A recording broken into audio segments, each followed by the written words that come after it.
churches look like? Spirit without word. आत्मा, केवल आत्मा लेकिन वचन नहीं.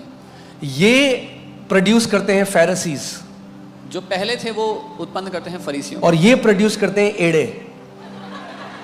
and these produce weird people. सच बता रहा हूं, I'm telling you the truth. वचन ही है. ये रोज दिन में 8-9 दर्शन देखते हैं. There's no word, but they will see 8-9 visions every day. There is lot of hype, emotionalism. बहुत ज्यादा भावनात्मक. अगर रो रहे हैं लोग तो हम कह रहे हैं वाह परमेश्वर मूव कर रहा है. If people are crying, we say, "Wow, God is moving." And yes, परमेश्वर जब मूव करता है तो लोग रोते हैं. Don't misunderstand me. Yes, when God moves, people do cry. But there is lot of spiritual immaturity here. लेकिन इस जगह पर बहुत सी आत्मिक बचपना है. ओके,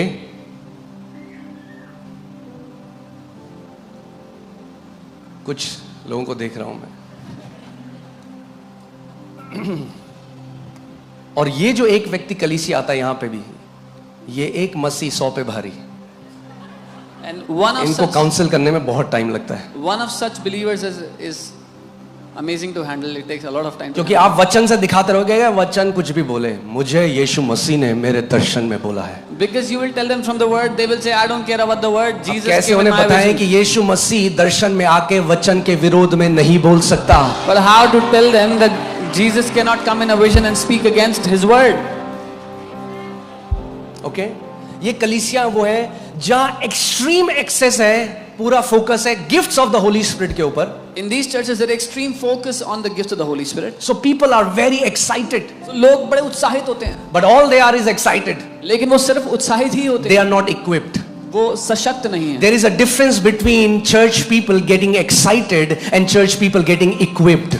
एक अंतर है, कलीसिया के लोग उत्साहित हैं में और कलीसिया के लोग सशक्त हैं में.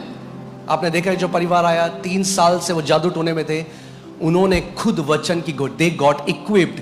खुद उन्होंने वचन की घोषणा करना शुरू किया और क्या हुआ, आज वो कंप्लीटली फ्री हैं. You saw the family for 3 generations. They were witch doctors, but when they got the word, they got hold of the word, they started to declare the word on their own. They got equipped with the word. Okay, इस church के एक sign है कि जो leader है वो stress करता है गॉड टोल्ड मी, और कंट्रोल करता है लोगों को. तुझे वही करना है जो मैं कहता हूं क्योंकि God told me. And it's a bad sign of a leader. The sign of these churches is, जो लीडर है वो कहेगा परमेश्वर ने मुझे ये बोला है इसलिए तुझे ऐसा ही करना पड़ेगा, और ये एक खराब साइन है. एक तू इससे शादी करेगा, वो कहता है नहीं मैं नहीं करेगा, परमेश्वर यीशु ने मुझे बोला है करेगा तो इससे शादी. You will marry this person, and the guy says no, I don't want to marry. No, you will marry this person because Jesus has told me that you will marry this person. This is called spiritual manipulation. इसको आत्मिक manipulation बोलते हैं. और ये उतना ही dangerous है जितना कि दूसरा extreme. And this is as dangerous as the other extreme. इन कलीसियाओं में कई बार क्या होता है, पूरा फोकस है प्रोफेसी में, बस प्रोफेसी हो रही है, प्रोफेसी हो रही है, वचन प्रचार ले इसके लिए वर्ड उसके लिए.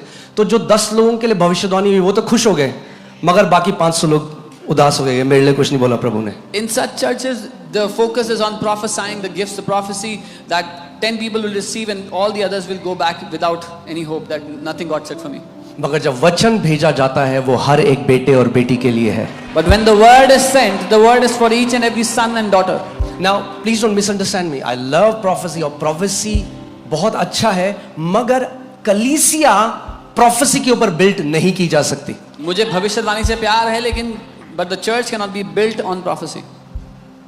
कितने लोग मेरी बात समझ रहे हैं? फिर से बोलता हूं इस बात को. कलीसिया भविष्यवाणी के ऊपर बिल्ड नहीं की जा सकती.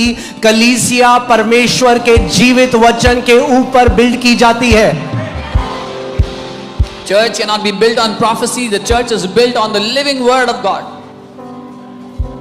मैं किसी से मिला, एक बहन से, वो कहती आपको पता है अपोस्टल जी फलाने प्रॉफिट ने उस साल में मेरे लिए प्रोफेसी करी, फलाने प्रॉफिट ने फिर मेरे लिए ये कहा, फलाने प्रॉफिट ने कहा. Then I understand it's a bad fruit where she is coming from.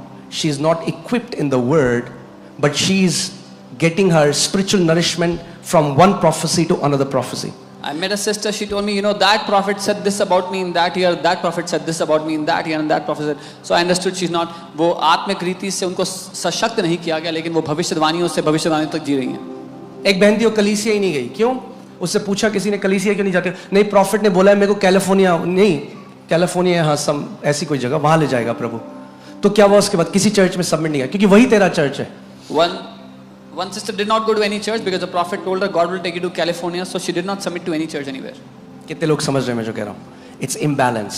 It's an unhealthy church. ये एक अस्वस्थ साइन है, एक अस्वस्थ कलीसिया का.